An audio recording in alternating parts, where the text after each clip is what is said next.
Welcome to RJI's podcast series hosted by RJI President Lisa Ray. Restorative Justice International is an association and network of over 6,000 members and affiliates. In this podcast series, Lisa interviews leaders from around the world who support restorative justice, including crime victims, ex-offenders, exonerees, and human rights experts. In these podcasts, you will hear from key thought leaders who support systemic justice reform based on restorative justice principles. Now here's Lisa Ray. This is Lisa Ray of Restorative Justice International. Today's podcast is on the death penalty and restorative justice. This is a national and global forum on the topic. Our guests today include Ray and Vi Donovan from the UK, and they're not present at the current time. Reverend Jack Sullivan Jr., Ohio, US. Jonathan Peter Clayton, South Africa. Dr. Upneet Lally, India. Jeff Deskovic, New York. Professor Barbara Janis Pol from Poland. And Professor David Love from Philadelphia, Pennsylvania, US. The order of the speakers today will be, first we're going to talk to victims of crime, and then we'll get a global and historical perspective on the death penalty and restorative justice. And you'll have approximately 8 to 10 minutes to speak, and then we'll do a roundtable forum. So first, let's start with Reverend Jack Sullivan Jr., if you would. Jack, introduce yourself for the record too, in more detail. And Jack, you're muted. There you go. Yes, thank you. Good morning, everyone. I am Reverend Jack Sullivan Jr. I'm the Executive Director of the Ohio Council of Churches, and we're based in Columbus, Ohio, in the United States. And I'm an ordained minister in the Christian Church, Disciples of Christ, and I earned a doctorate in social justice from a seminary in Dayton, Ohio, 30 years ago, and have been working in ministry since 1983. It's a real pleasure to be a part of this forum today. I want to read from a statement I delivered at the Ohio State House in Columbus, Ohio, before lawmakers in Ohio who were considering a measure to abolish Ohio's death penalty. I'm not going to read the whole statement, but I'll read the pertinent parts for our discussion today. So I'll begin by acknowledging that the public has every right to be outraged over violent, horrific acts that distort or destroy the lives of our fellow citizens, our neighbors, public servants, and more. To be very specific, family members of murdered persons, often called co-victims, a label that I myself have been forced to wear after the 1997 murder of my younger sister, Jennifer, in Cleveland, our hometown. We are justified, all of us, in harboring feelings of rage and anger over the killing of our loved ones. Our sentiments are reactions to the calculated, unethical, and immoral decision-making that drove other human beings to engage in grotesque, murderous acts that abruptly or gradually ended the lives of other human beings, our family members and community members, and thus forever altered the direction of our families and our communities. My sister Jennifer was just discovering her identity, her power, and her promise. By the time she was 21, she had a 2-year-old daughter and had every reason to think that after living through a couple of bad decisions, she was heading into a future of achievement. Then suddenly, and with no warning, she was snatched from her daughter, snatched from her family, snatched from her future, and snatched from this earth by the grotesque force of gunfire. Now, the fact that I have 2 earned degrees from graduate seminaries does not give me license to profess that I know the mysteries of life and death. I do not. Even so, I do not believe Jennifer's death, her murder, was God's will. For the God that I know and serve is committed to human flourishing and not human perishing. As Ohioans like me acknowledge our frustration over acts of murder, the urgent questions before us are, how do we respond to violent, murderous crime? What is our response to rightfully and properly convicted people who have angered us and hurt us the most? While I am a co-victim, I'm also a man of Christian faith who represents thousands of hope-infused Christians who participate in the Ohio Council of Churches, a body that brings together 18 Ohio-based Christian denominations to live as a Jesus Christ movement for unity, justice, and peace. Through my intersecting identities, I advance the belief that whether a life-ending act is carried out on a Cleveland city street or in a prison within the state as authorized by the state, killing is wrong. To be sure, homicide, to show that homicide is abhorrent, is itself abhorrent. When rivers swell and flood our communities, and I've experienced this several times in my life, no life-honoring responders would dare add more water to an existing flood, for such would be counterproductive, illogical, and even deadly. Instead, they would try to stop the flow of water to stop the flooding. Accordingly, the cycle of calculated, unethical, immoral acts that lead to homicide in our neighborhoods is not stopped by the state's own brand of calculated, unethical, immoral, homicidal acts called executions. Executions only exacerbate the cycle of death while they erode the state's moral credibility. Christian friends know that Jesus was once asked to authorize the public stoning execution of a woman caught in adultery.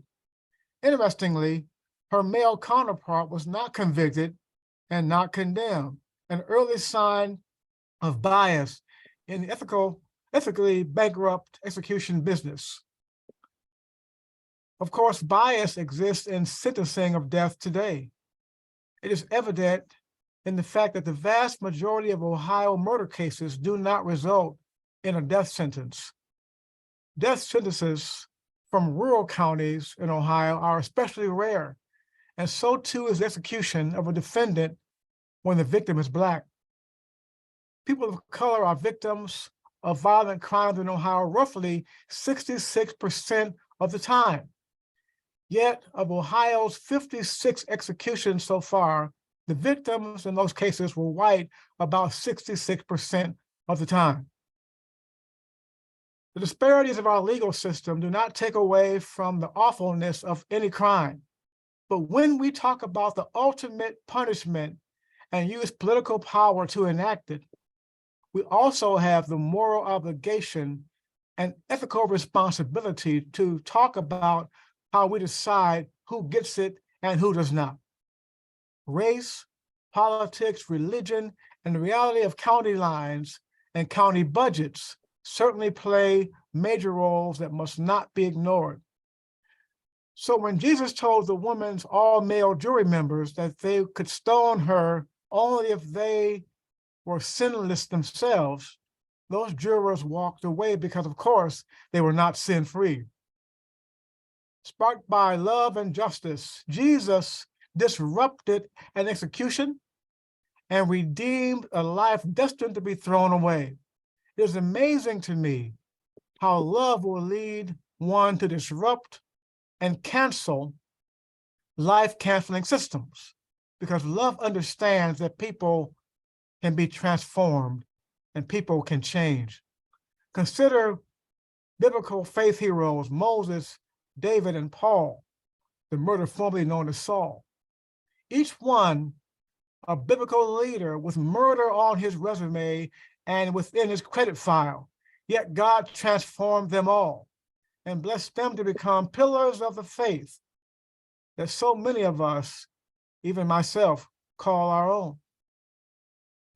Out of an abundance of love and concern for justice, the Ohio Council of Churches calls on Ohio legislators to avoid adding water to a flood, to resist matching immoral death with more immoral death. No one, regardless of what they've done, should ever be discarded.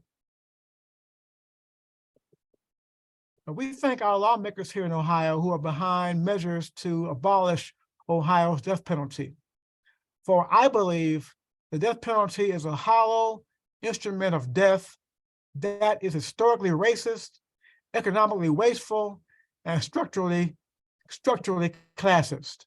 Its proponents hold that co-victims want this to happen, even though they know they could be in for 2 or 3 decades of wading through trial after trial, hearing after hearing, painfully reliving the deaths of their loved ones while waiting for executions to occur.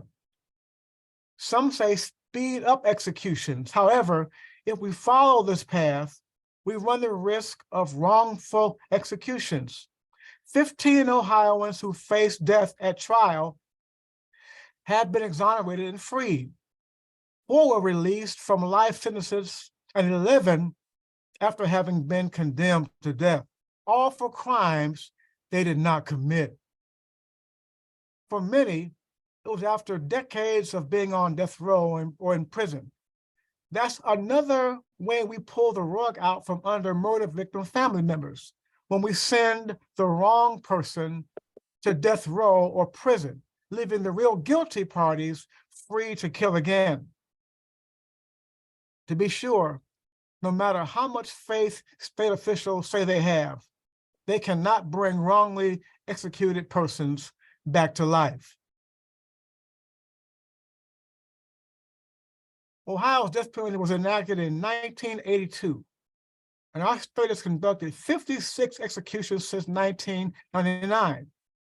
I'm not sure how many murders have taken place since that time, but what is clear is that this rare and seemingly random practice begs the question of what government-sponsored services and supportive measures are available to the vast majority of co-victims like myself.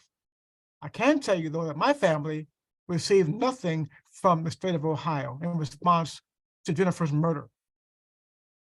We murder victim family members deserve the truth about what happened to our loved ones. We all want dangerous offenders held accountable, and we don't want the wrong people to be punished. Instead of the death penalty, what would be bold and innovative and helpful would be a consistent standard of service for all co-victims in Ohio. Currently, our state has no standard protocol of service to help co-victims. And when they are in place, they're dependent upon the budget of a county in question and the prosecutor's goodwill. We can do better for Ohio's murder victim family members without executions, and we must.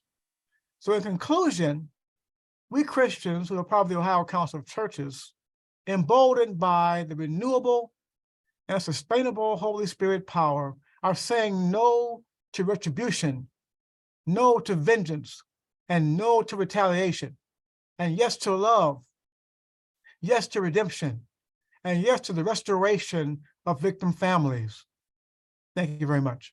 Thank you so much, Pastor. It's great to have you with us. And let me also say to the audience that's listening that Reverend Sullivan is on our Global Advisory Council. And later, Pastor Jack, I'd like you to talk about Journey of Hope from Violence to Healing, which is how we met. But we'll talk about that later during the roundtable. Thank you. And we're missing actually one couple from the UK. I'm not sure if they're going to join, but let me just mention their names and then we'll move on to David Love. I'll tell quickly the story of Ray and Vi Donovan from the UK. They are also members of the Global Advisory Council of RJI. And Ray and Vi Donovan, their son was murdered outside of London some 20 years ago by a group of men, young men. And it was a vicious murder. He was stomped to death and I think run over by a car. Since that time, they tell the story of Christopher Donovan and how they met with the offenders in their case, and they speak on behalf of restorative justice around the UK and in Europe, and are strong proponents of it, and they're passionately opposed to the death penalty. And hopefully they join us a little later on. So David, let's bring you into this conversation. Professor David Love from Philadelphia, why don't you introduce yourself more succinctly, and also you are a new member of the Global Advisory Council. Thank you for being with us today. Yes, Lisa, and thank you for having me, and thank you for assembling this knowledgeable panel of experts. It's really an honor, and it's inspiring to be here in everyone's presence.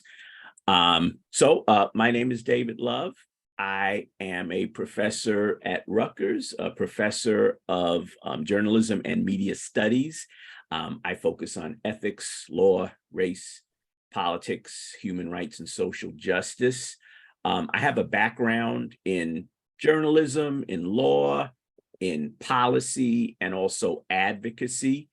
Just to give you a little bit of a brief background on my introduction to the death penalty, I've been an advocate against the death penalty since the 1990s, the late 90s. I was a staff member at the Center for Constitutional Rights in New York City, where I worked on police brutality, prison abuse, and the death penalty. And I was also a spokesperson for the Amnesty International UK National Speakers Tour. So I traveled throughout the UK, England, Scotland, Northern Ireland, lecturing students and activists on human rights violations in the US. This was the first time that Amnesty International had devoted a campaign on human rights abuses in the US. In addition, I've written, taught about the death penalty, criminal justice issues, and I'm a former executive director of Witness to Innocence, which is a nonprofit organization of exonerated death row survivors, people who were wrongfully convicted and spent years, even decades, awaiting their execution for crimes they did not commit. One man was even measured by prison staff for his burial clothes, for the suit that he was going to wear 6 feet under, awaiting his execution, which thankfully never came because he was found to be innocent. I would like to discuss a little bit of the human rights, international human rights implications of the death penalty, and also talk about the death penalty in the US as someone who has experience with capital punishment from an international perspective as well as domestic perspective. I have some thoughts that I'd like to share with you and hopefully will be useful to this conversation. So to begin with, capital punishment is most certainly a violation of international human rights.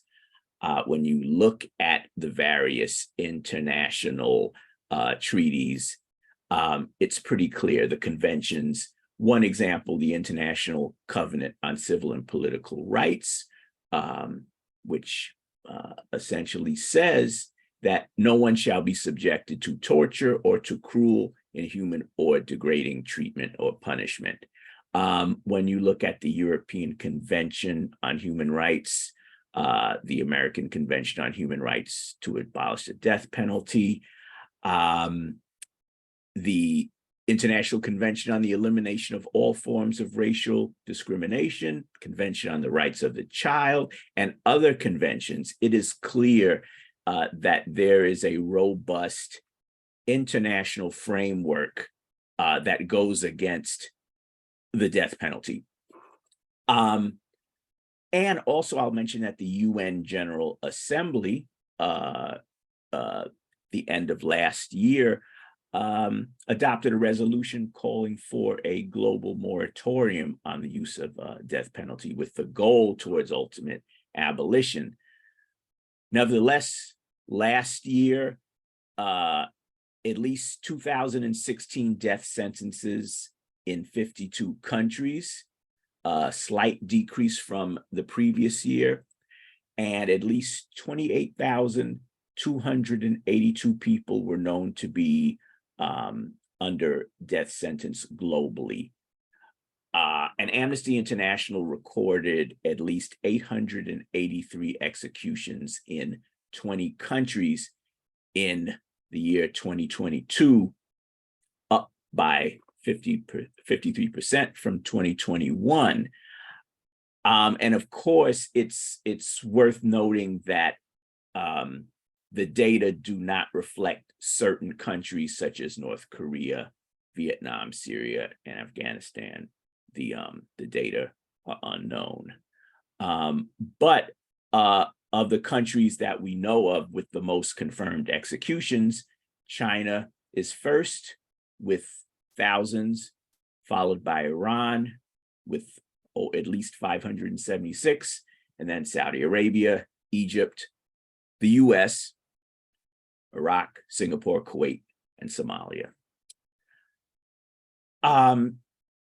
So what I'd like to do, given the international framework, international perspective, I'd like to focus for a bit on the death penalty in the US. The US is certainly one of the most enthusiastic practitioners of capital punishment. And I would say that the way that it's practiced in the US and other places as well really speaks to the problems with the death penalty. As practiced in America, it's arbitrary, it's racist, it's classist, and it's corrupt. It's a punishment of poor people, of Black and brown people, of marginalized groups, people who do not have the resources to wage an adequate legal defense. Reverend Dr. Sullivan had alluded to this earlier. Nationwide, half of murder victims are white, but 75% of murder victims in cases leading to an execution were white. So that tells you how the death penalty is applied, and Black people are overrepresented on death row. People of color are overrepresented. And with regard to wrongful executions, it should be noted that, and this is from the Death Penalty Information Center, out of every 8.2 people that are executed in the US, one person is exonerated. And over the past 50 years, 192 people have been exonerated from death row in the US.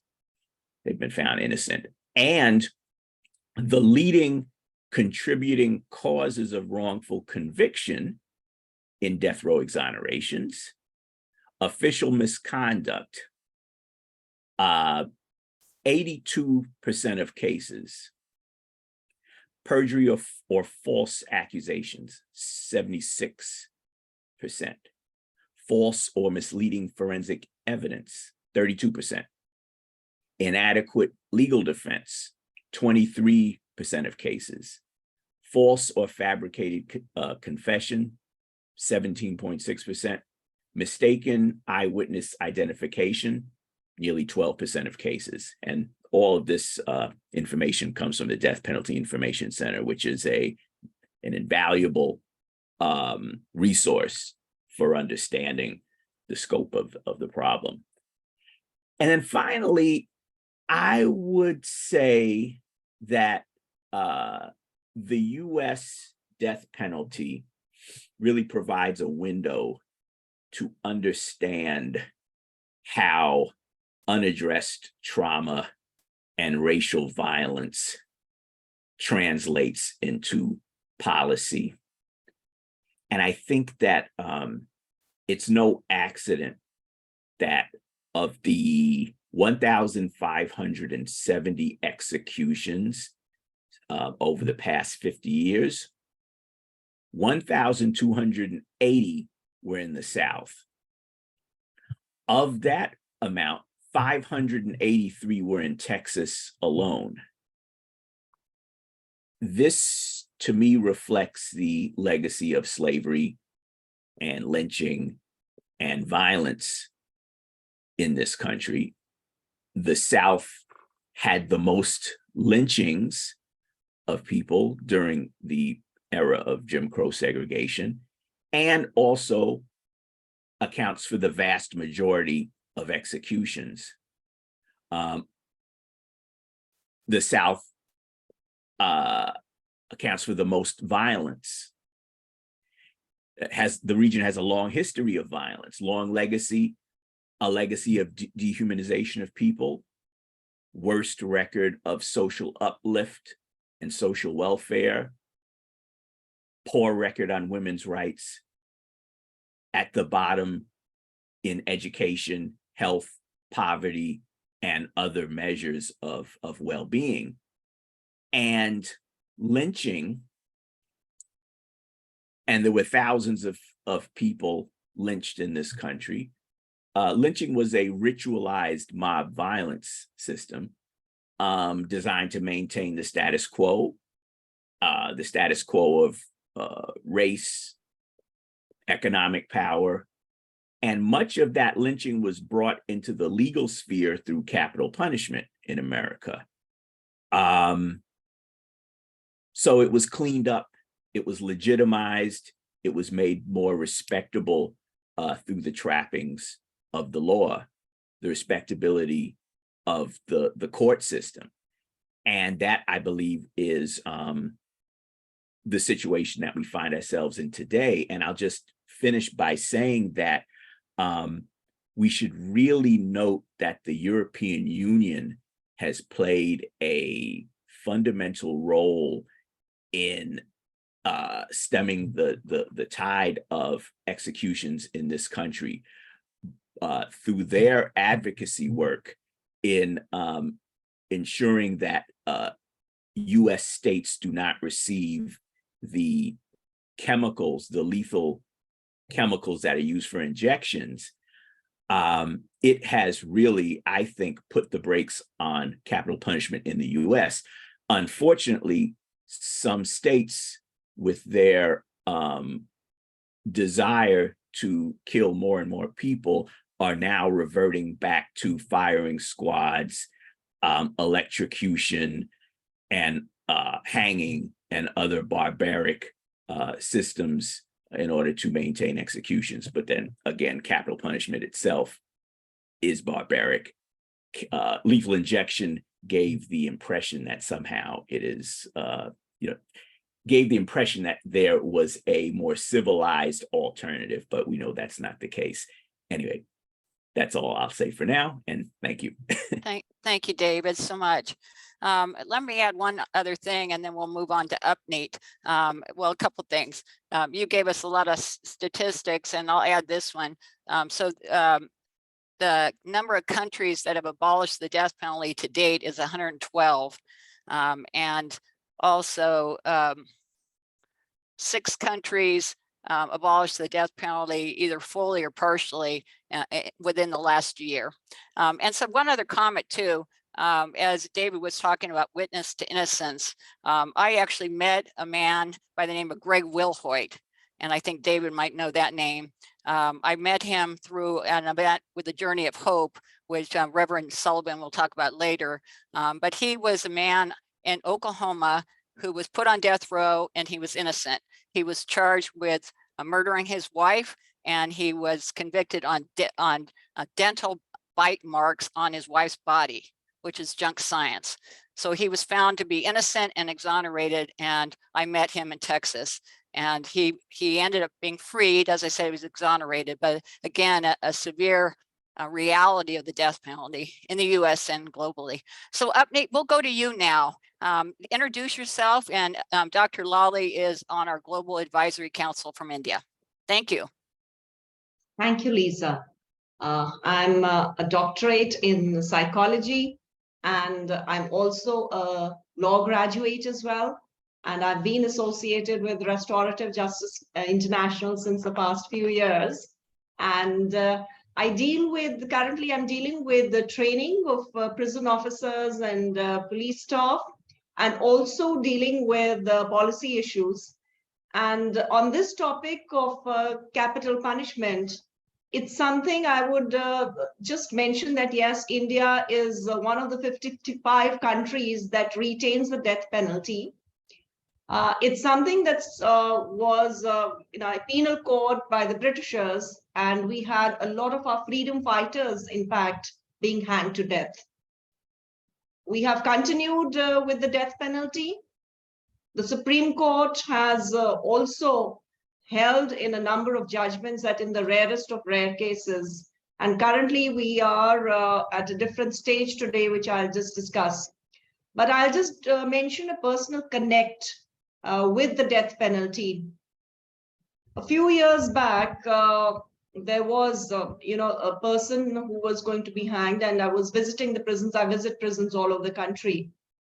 And they said that, okay, this man, he has murdered 6 members of the family, and his clemency petition has been rejected by the Supreme Court, and he is going to be hanged. So I thought, let me just see, this person and have a look at in terms of the mental health assessment also. And before that, initially there was a lot of ambiguity in terms, because yes, the person who's been accused of rape, so that whole debate that happens that, yes, does it deter crime, and do the persons deserve, is this the best solution to deal with crime? And so personally speaking, I would say I was still very uncertain at that time whether there should be a death penalty or there should not be a death penalty. But the moment I entered that, and it was this whole, the instruments in terms of there is no humane, like David mentioned, there is really no humane way to kill. And in India, the death penalty is carried out by hanging. And before this procedure is done, you have a mock exercise, I would say, in terms of a dummy with the weight of the prisoner being carried out, so that in one go, the person is, and under the code, it is mentioned that hanged to death. The doctors do that, and the whole exercise is done. So I had just entered that, those premises where, and this was an old prison built during the Britishers' time. And there's this airy feeling that crept in, and the whole, it felt very, very strange. And there was goosebumps, on my arms. And it was like, and there's this prisoner who was singing, in his local dialect, that song. And then I asked him, he says, so I got talking to him. And it was that I'm not really a bad man.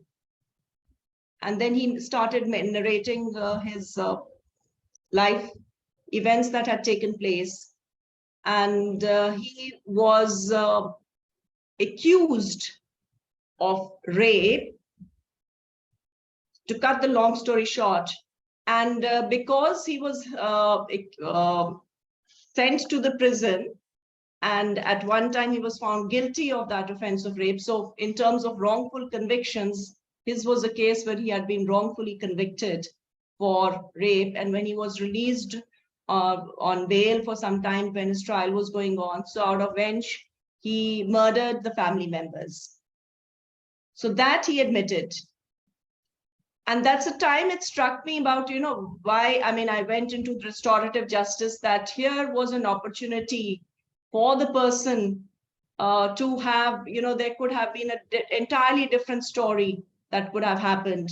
But there was no chance given for that person to say what he wanted to say, and to also for the family members, also whatever the reason that was there. And the events could have been totally different. So this, this part that if, and then later on, ironically, the Supreme Court held him innocent after a number of years for this offense of rape. And had that happened earlier, these murders could have been actually prevented. So this debate, it's an irreversible thing. And of course, later, his capital punishment has been commuted now to life imprisonment.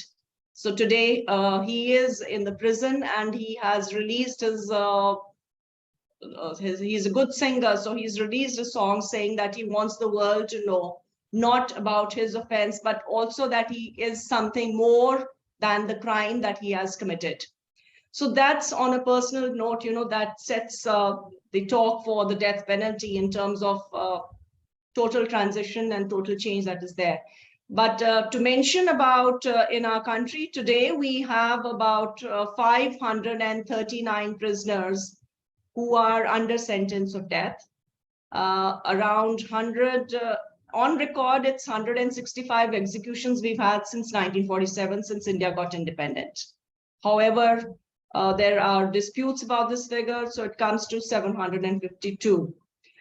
But the whole swing towards, at one time, there was that rarest of rare cases only. But we had in 2012, a brutal gang rape that took place, Nirbhaya, in Delhi.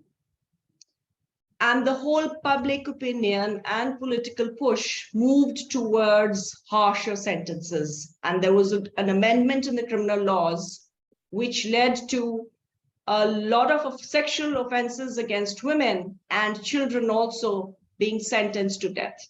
So there has been a tremendous increase of almost about 40% increase from 2015 to now in the number of persons who have been sentenced to death. And majority of these cases have been for sexual crimes. But the point that we are seeing today now is that the public asked, and everybody thought that this was the best solution to deal with offenses against women. Deterrence doesn't work. So we know about it, but that seems to be the best, instant solution is you come up with harsher laws and you think that it will deter the others from committing crime. It does not happen. So there has been this whole kind of what we have is a system where it's not carried out instantly. Of course, there are a number of appeals that happen. And ultimately, of course, you have the president and the governor. The president has the powers of clemency to convert that into life imprisonment. But that process itself takes a lot of number of years. And in one judgment of the Supreme Court we had, where the family members had challenged this long delay, saying that it was a violation of the right to life. And it was the Supreme Court in that case then talked about the supervening circumstances that should lead to commutation of the sentence to life imprisonment. So in that one landmark judgment that converted about 16 prisoners who had been sentenced to death, their life sentence, their capital punishment was converted to life imprisonment. Apart from sexual crimes, for what India has been one of the votaries now. In the last year also, it voted for retaining the death penalty. Is also the punishment why they want to retain, why India wants to retain is in terms of terrorism cases. So we've had the last execution we had, of course, was the Nirbhaya gang rape, where 4 of them were sentenced to death and the hanging was carried out. But we've also had 3 terrorists who had, Kasab was one in the Bombay bomb blast that had taken place, where many lives were lost. So that was in 2012. Then another terrorism case we had in 2013, Afzal Guru, he was also sentenced to death, and that was carried out, the death penalty was carried out. And then in 2015, these were all 3 landmark events that also where India justifies that, yes, we need to retain the death penalty for these cases, that what do we do in terms of these crimes? So that's a debate that is there in the country, that whether we should retain it and whether we are talking too much about human rights, or what about the rights of the victims. That's what comes into the public debate as such. It's a little bit, a dilemma now, because the swing has been to the other side now. And today there has been, in fact, a public interest litigation out of all the things in terms of how to carry out the execution. To look at whether hanging, it's not that whether there should be a death penalty or no, but how to have a humane way of killing, and whether we want to. And USA, we know that's the worst example, but yes, they are looking at, the Supreme Court is going to be deciding and looking at the issue of whether it should be by hanging, whether it is something that we retain, or whether we look at other methods of execution, which is so ironical, and there can be no humane way of killing someone, I feel. So this is something that is the current, events that are there. And also there has been research that has been done by one of the national law universities, where they looked at the mental impact of death penalty. So they've interviewed in about 7 states the families of those members, and they've also interviewed where they could manage some of those prisoners who had been sentenced to death. Though the court had held that solitary confinement should not be there, only up to the last, where you have that. But in most of these cases that had taken place. So significantly, what this report had come out was that 66% had a mental illness, which was not there, and about 11% had an intellectual disability. So this research is very significant research that is there. And in some of those cases, they were, we do not have, of course, an assessment. The landmark judgment that I mentioned, they did mention that how the person who is sentenced to death, he should be given the opportunity to meet his family and to do all the necessary obligations. Because in one case of Afzal Guru, which was in 2013, the family was never given an opportunity to meet. That was a terrorist case. The family was never given an opportunity to meet him. So in that judgment, it has come in. But a number of cases, the disability, the intellectual disability was not brought to the attention of the courts. We do not have too much of forensic psychologists, and we do not have that assessment, necessary assessment that would take place. And of course, as in the other countries of the world, on whom it is carried out, it is a reflection of a skewed justice system. It is discriminatory. It will not be the rich and the powerful who will get a death penalty. It will always be the poor, the marginalized, and the ones who cannot afford maybe good lawyers. Access to justice is another aspect. And it seems to be at many times unfair, because in a number of cases, you find that it is actually, they have been found to be innocent at the last court of appeal. But it takes a number of years and a significant toll on not only the individual, but the families, and I think ultimately also the society. And of course, the stigma that the family suffers because of association. That's another part that most of us forget about it. So we do retain increasing the number of offenses for which death penalty needs to be carried out in our country. Where we are heading, I really cannot say, because it seems to be that we are now pushing in for more harsher punishments. We are not looking at the origins of crime. We are not looking at, in fact, in terms of healing. We are looking at more in terms of increased violence, I would say, in certain ways, and sanctioning that as well.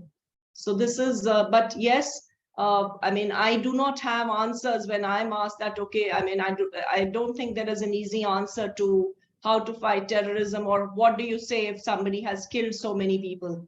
So that's one part that, I would really, honestly speaking, I really do not have that. But yes, when you come down to regions, like I've seen, we've had in 2 cases, one where in Mrs. Indira Gandhi, our Prime Minister, she was assassinated.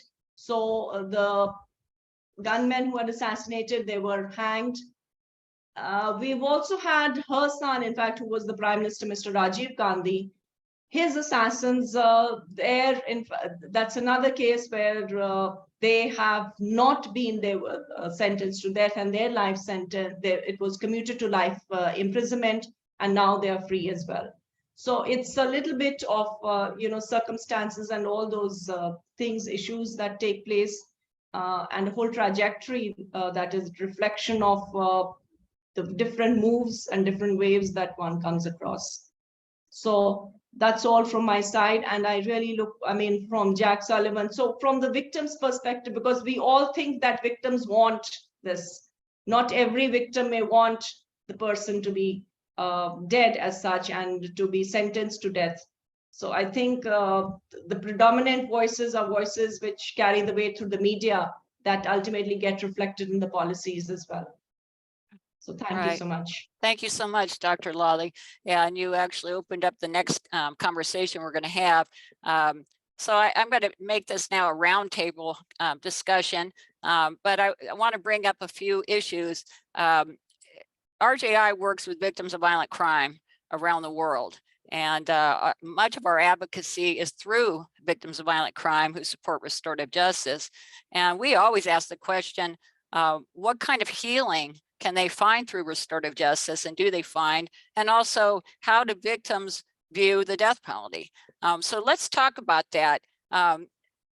Dr. Sullivan, I think I'll have you talk about this, and specifically talk about the journey of hope from violence to healing, and maybe even mention Bill Pelkey, which is how I met you.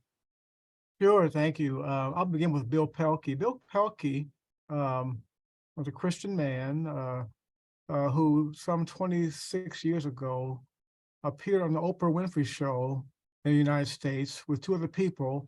And they were all on the show discussing how they had forgiven people who had killed their loved ones.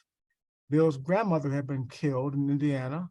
And while at first supportive of the death penalty, Bill changed his mind and became an opponent of the death penalty and supported the abolition of the death penalty in the United States, and worked in the United States and across the country to abolish the death penalty. And he formed, with those 2 people he met on the Oprah Show, an organization called Journey of Hope, from Violence to Healing.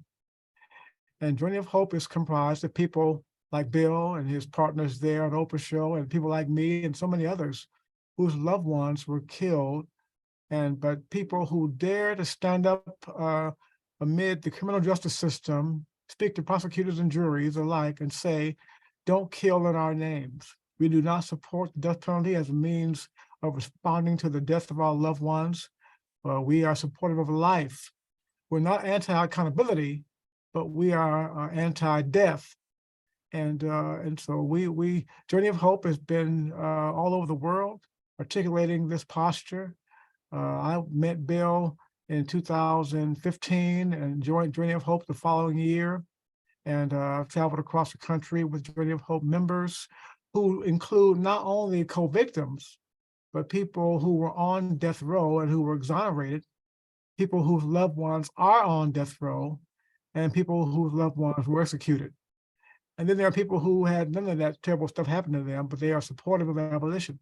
So I'm the president of the board right now for Journey of Hope, and I'm pleased to work with people from across the country who are holding this value, and we're projecting it as we talk with lawmakers and communities, schools across the country.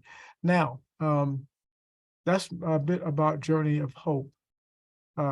Essentially, we don't want the state to kill in our names.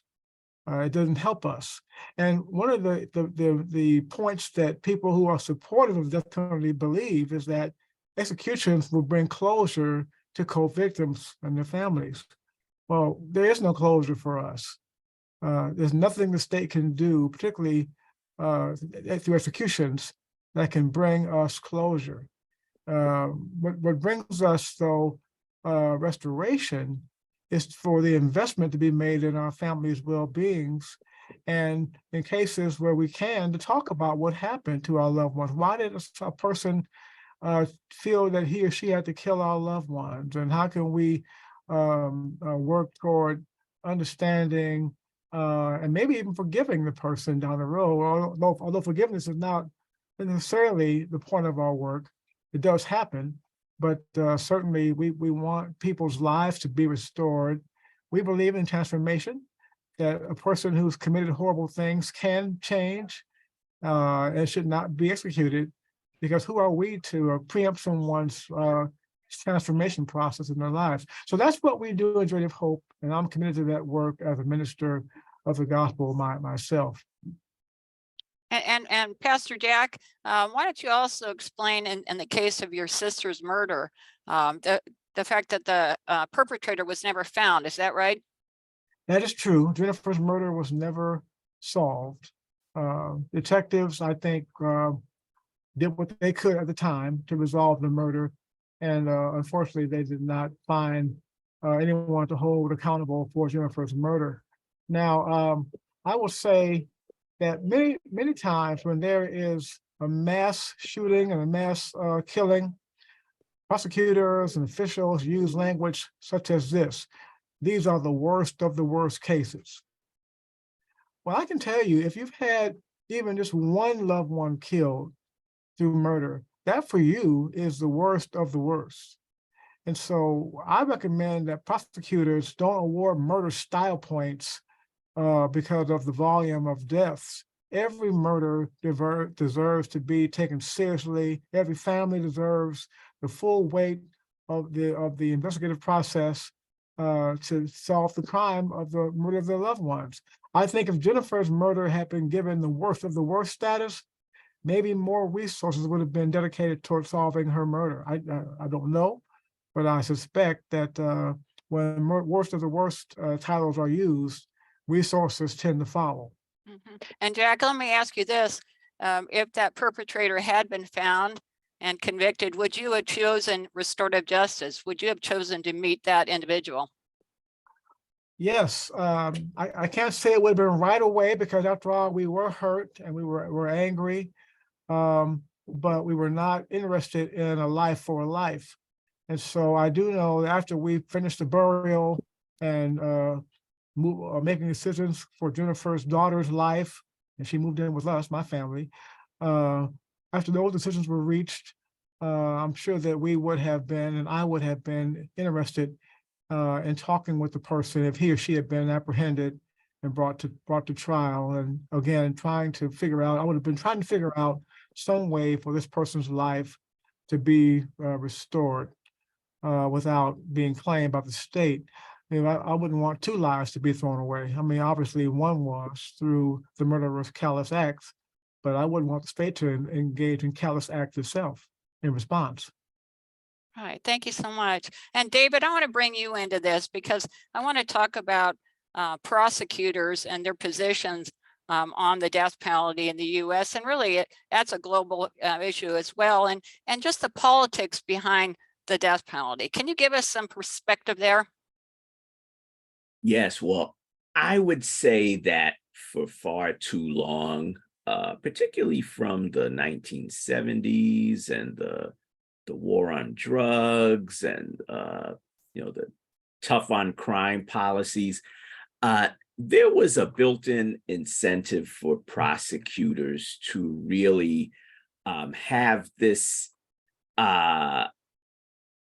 strong pro-death penalty bias. And I think it was popular, has been popular, because these are elected officials in the US. DAs, district attorneys, they are elected, and they have felt that this is a way to gain popularity. So when you have decided that your model, your business model, is to execute as many people as possible, or to funnel as many people into the system as possible, that means that you're going to not only cut corners, but purposefully engage in corruption, so that it really doesn't matter if you have the right person or not. Anyone will do. If the police officers are corrupt and lied, so what? If the witnesses are not telling the truth, so what? Because in the end, you're satisfying this thirst, or what you think is this thirst for vengeance on the part of the public, and it makes it look as if you're doing something good and productive. And many politicians, prosecutors, lawmakers have built their careers on the backs of poor people of color, of other marginalized people, funneling them into this unjust, violent system. And that's, to me, the way things have been. And now recently you're seeing a number of reform-minded prosecutors who are against capital punishment and expressly will not use it. And there is a lot of approval for that among the public. And I think that ultimately is the direction that we have to turn towards. Good. Thank you so much about that. And also let me say, for those that are listening, that RJI has endorsed candidates running for prosecutors or district attorneys in the US, and we hope to do this internationally as well.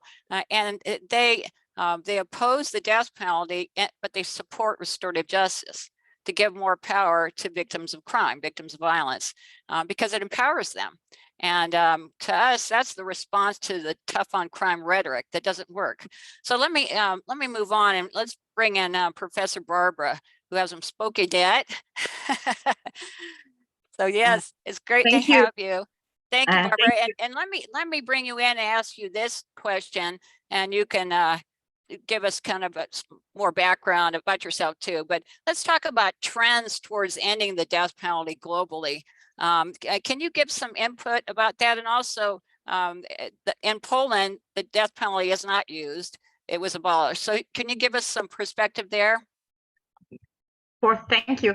I've been thinking how to add my voice to this extremely interesting discussion, but for me, discussion rather distant, as I'm from Europe, and from European perspective, the death penalty is something that we must fight against as the Europeans. So the European Union is engaged, as you all know, in this movement of to abolish death penalty all over the world. And the European courts sometimes, for example, in respect to Poland, recently in one case must deal with the aspect of death penalty when it comes to the extradition of people to China, for example, from Europe. So we must struggle with the question of death penalty behind the case. So when the threat of the execution of death penalty is existing, so it's an obstacle for extradition. So maybe starting by shortly introducing myself, as Lisa said so, I'm from Poland. I'm professor of criminal procedure and criminal law partially. My interests are also in general theory of law. So I'm trying to find some kind of reasoning, philosophical reasoning. So death penalty could be observed also from this perspective. And we could have this impact, this philosophical impact in the speeches today, as we mentioned about the position of church, and also Catholic Church is strongly nowadays against death penalty. But it was not this position, we could not observe this position at the beginning of, so we could observe this position strongly, and this is a Polish aspect through the statement of Pope John Paul II, which was a Polish citizen, and he argued toward restorative justice, so with his strong voice. So there we can find this approach against death penalty all over the world. So trying to gather some thought about the European perspective, I would like to say that, Lisa, this is true that in Poland, death penalty is abolished.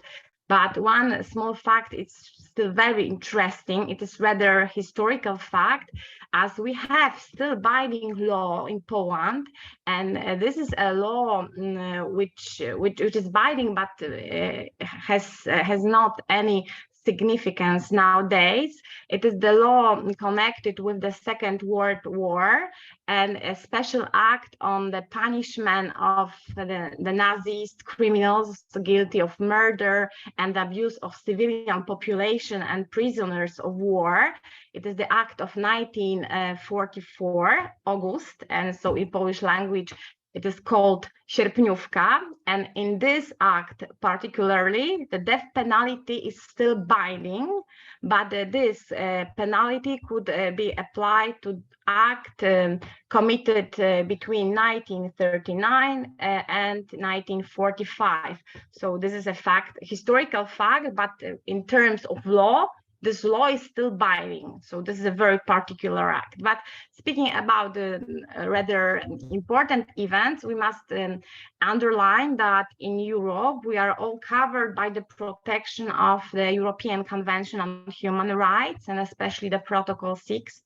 And all European countries except Russia has ratified this protocol, but speaking about European country, we must highlight the example of Belarus. It is the unique state, as you all know, that still apply the death penalty in Europe, and especially nowadays with this war in Ukraine and the situation of Belarus, it started being complicated. And it is a current issue we're discussing here in Poland as well. So speaking about the activity of Europe and the activity of restorative justice, I try to grasp some idea about what can we discuss further. And I think that the general issue to be discussed when speaking about the place of death penalty in other system are the systemic features first. So we must observe the whole system and the place of punishment in the system. So sometimes, as in the US, the death penalty, it is just one of element of draconian sanction formula in US. So in comparison to European countries, the system of punishment in US is draconian. And the crown point is death penalty. So observing death penalty from this perspective must include the systemic feature. And my opinion is that it was also mentioned today in connection to the wrongful convictions, that systemic features could be one of the cause of wrongful convictions, especially important in adversarial systems, not that much important in inquisitorial systems as we have mostly in Europe. And the second point, I think that we could discuss, except systemic feature, it is a cultural background. And we had this example today of India, where the death penalty could be somehow founded based on gender bias and discrimination. And the common denominator for those, so systemic features and cultural features, is, in my opinion, the shape of general prevention principle. So the question to be asked is how to shape general prevention in the mode to build restorative justice in the system, in the given system, so inquisitorial and adversarial system. And also this is a point of my research, and I cannot answer this question directly, but I think that it will be a very good point to discuss for all of us, how to shape general prevention in adversarial system as, for example, US system is, and placed in a right position the victims, as they are not in very strong position at the beginning of proceedings. So it is completely in opposition to inquisitorial systems, as the victim normally in Europe, in whole continental system, has the position of the party to the trial, formal party. So the position for restoration is formal, and there are tools adhere to the situation of victims. So my observation from practice, as I also conduct many empirical research in this field of restorative justice, is that first, speaking about how to make the closure for victim and how to empower the victims, is to bring them peace in the mode that they can feel secure, and they can feel secure after crime had been committed. So it is the question of society, and to question to be again the someone who is well protected. So this is my point at this moment, and maybe we can discuss other round the issue brought by Lisa, because I would like to know your feedback in respect to those feature I try to underline. So systemic feature on the one hand, and axiological feature, and then the common denominator, which general prevention could be. So how to shape the systems in the mode to secure victims' position. And I think that in those systems, the voices of populists and who try to abuse somehow the vulnerability of victims of crime, in those systems, there is no place for death penalty. So if we will achieve this equilibrium. So thank you, Lisa. Good. Thank you so much, Professor. Yeah, so let's get some more feedback about what we view as the trend, the global trend with the death penalty. What are your thoughts about that? We've kind of kicked that around a little bit, but any other thoughts? I mean, and let me just restate this. So currently there's 112 countries that have abolished the death penalty, and the countries, by the way, that have resumed it are Afghanistan, Kuwait, Myanmar, the state of Palestine, and Singapore.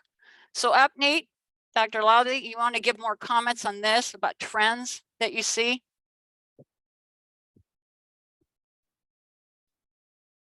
Yes, so interestingly, I mean, of course, it's we've seen both China, Iran, Saudi Arabia, and they've executed people for drug-related offenses. In India, we do have that as one of the punishments, but there's never been an execution for drug-related offenses because of the evidences, etc. But yes, so Singapore has brought back the death penalty, and this is there is that, you know, that threshold that does it meet the most serious crime as such, and does it involve, so this is something related to the violation of international human rights law, and Professor David is here, so that's another point that it's both, and China, of course, is an absolutely closed system. We do not know the number of executions that have taken place. I think Barbara was mentioning about gender bias in India. I would say that it's not just cases of sexual violence against women, But in India, it's also been murder cases. In fact, more of death penalties have been in regard to murder cases. But Iran is now, in terms of a reflection of gender bias in that sense. And we've had recently a case where, of course, 4 of them, there's been a reversal and amnesty has been a part of that process. But yes, we are finding an increasingly, of course, number of countries are bringing in the death penalty. Europe is one part of the story, and you have other countries another part of the story. So it's a totally uneven game as such that is being there.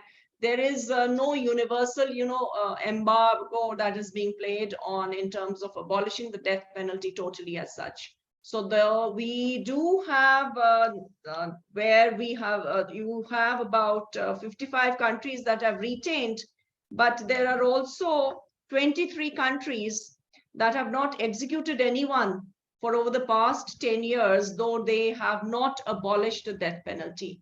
So that's another part of it, that yes, only in the rarest of rare or very, very rare exceptional cases would the death penalty be carried out. So maybe it is also a reflection that the countries don't want to transit totally into not having the death penalty, but not carrying it out. So that's in the law, it is one thing, but in terms of it being implemented is another part of it, maybe the evidences and so other factors that may be there as such. So yes, I mean, this is one part that where you are finding that certain offenses, they are being put in more categories for death penalty, but also you're having a number of countries which are adding on to the category of offenses. So Iran is in terms of more of a gender bias, and some have a zero tolerance policy, as they say, for drug-related offenses. Okay, thank you. And I actually want to tell a story about speaking in India with UpNeat, and I believe it was last year. Dr. Lally, was it? Yeah, it was a all-day conference, and I was grateful to be a part of it. And I spoke about restorative justice. And I remember there was a question during the Q&A, and this was a very well-attended conference, where I was asked about victims who participate in restorative justice. But the question was related to rape and sexual offending. And again, that came up in our call today. And I brought up the story of Alva Griffith, who is a member of our Global Advisory Council from Ireland.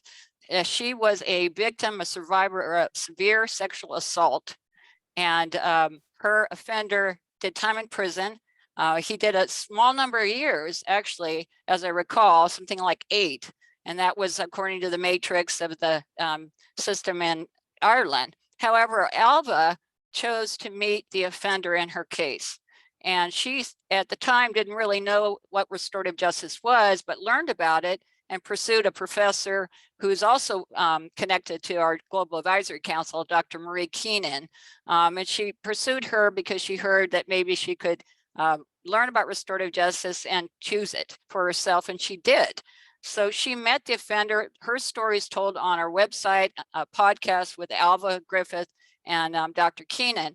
But that's one example of somebody who chose restorative justice. She explained that it empowered her life, that she was really had lost herself after the severe sexual assault and was having trouble living. But because of restorative justice, she found her voice again. And now she's a big advocate for restorative justice in such cases. Now, that's something that's very critical for all victims to hear. And I remember that day in India, Dr. Lally, where there was some skepticism even telling that story. But it's important for us to listen to victims of violent crime. What do they want? Not what does the system want for them, but what options do they have? And that's why RJI supports a victim's right to restorative justice. And we think it should be codified. It should be in our laws to allow it. Now, that begs the question, when you look at the death penalty in this discussion now, it can't be either or. A victim has to have the choice to participate. Now, the offender has to be willing to participate in order for it to happen. But we think that's so critical. Now, let me bring in another note. We're kind of speaking about this today, especially with Reverend Sullivan. So Reverend Sullivan, let me bring this in. We're talking about Christianity, and Professor Barber mentioned this too. The Catholic Church takes a very strong position on the death penalty globally. So Pastor Sullivan, do you want to talk about that a little bit?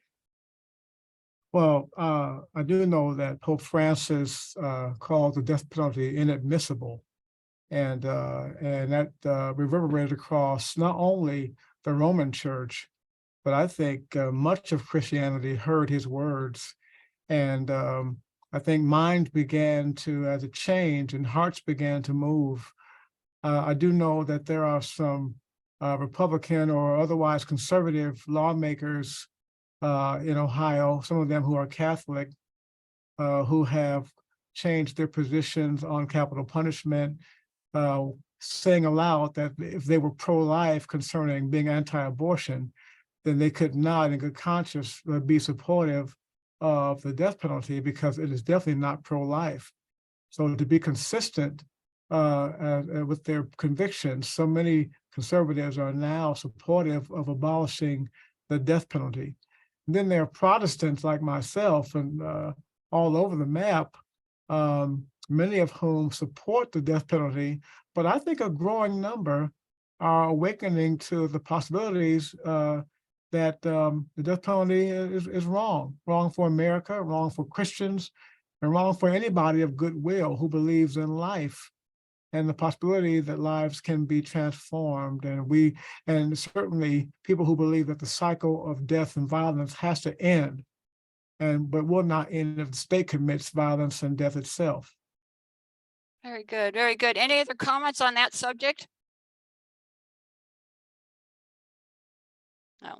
Well, actually, one thing that just came to mind as Reverend Dr. Sullivan was talking is when you look at the Christian narrative of Jesus, a man who was wrongfully executed by the state, it appears that there are some who actually look at that narrative and take that seriously and decide, this is something that we should not do as a society.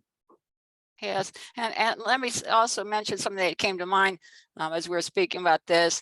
When the Catholic Church takes a strong position opposed to the death penalty, then we need to make sure that politicians are accountable in terms of that position if they say they're Catholic. Now, there is one Catholic in the United States. His name is Mike Pence, the former vice president under Donald Trump. Yesterday announced he's running for the presidency. He's Catholic. So what's his position on the death penalty? Is it consistent to his faith as a Catholic? So that's accountability. Professor Barber, do you have any more comments about this? Looks like she may have froze. Okay. I'm so sorry. No. No. I just said, did you have any other comments about this? Yeah, I've heard, but I was frozen, so I couldn't move and speak. So my comment is just that in researching the position of Catholic Church and generally Christianity. We're losing you. Let's come back. We'll come back to you and hopefully that clears. And we're getting to the end of our podcast anyway, but I think we're still having trouble with your connection. Maybe you can switch off the camera, the video, and see the sound. I'm not sure.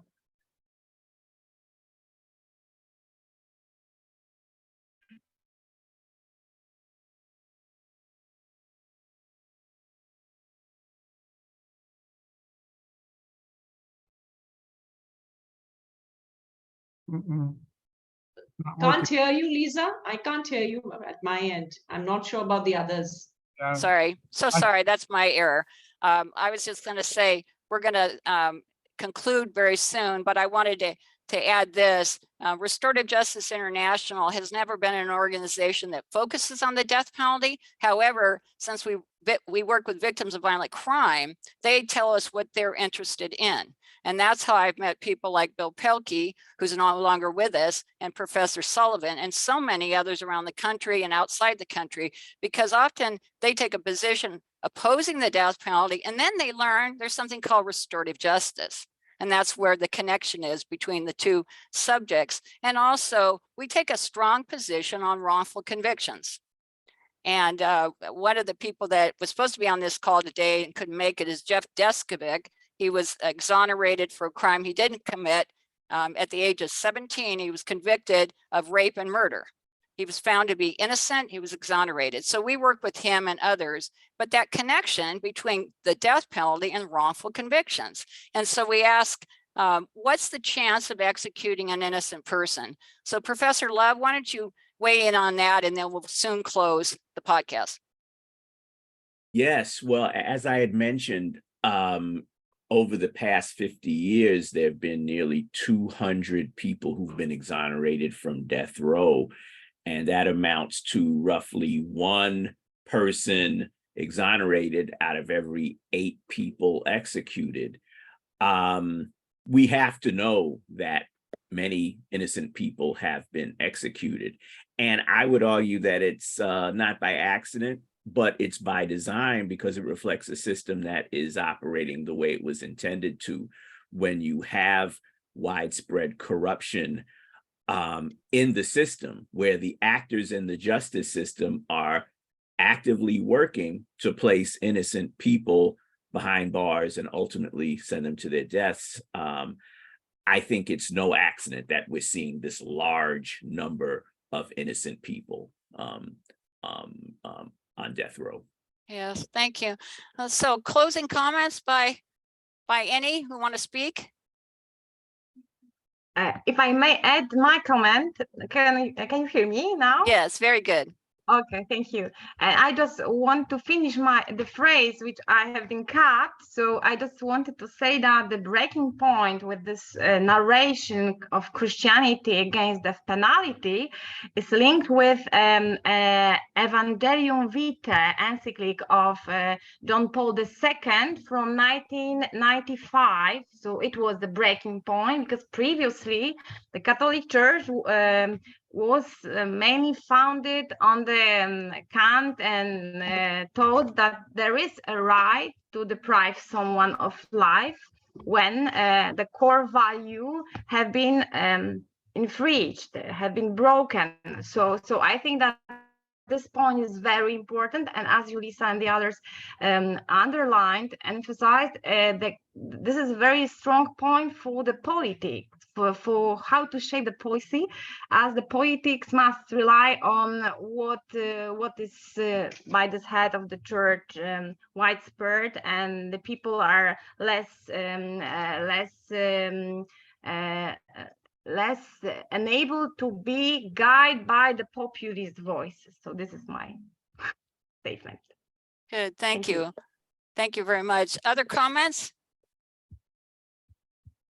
I think we should look at more of rationality rather than populism. And we should hear the voices of victims, what they have to say. Not every person will demand the same thing. Agreed. The voices of co-victims and the families and victims themselves, survivors, have to be factored into discussions on criminal justice matters. Good, thank you very much. Well, that's exactly what we do here at RJI and why you're on this podcast.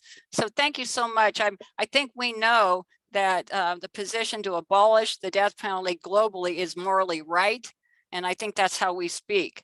So thank you for being a part of it. And we'll continue to add our voice to this dialogue in the United States and around the world. So thank you so much for being with us today.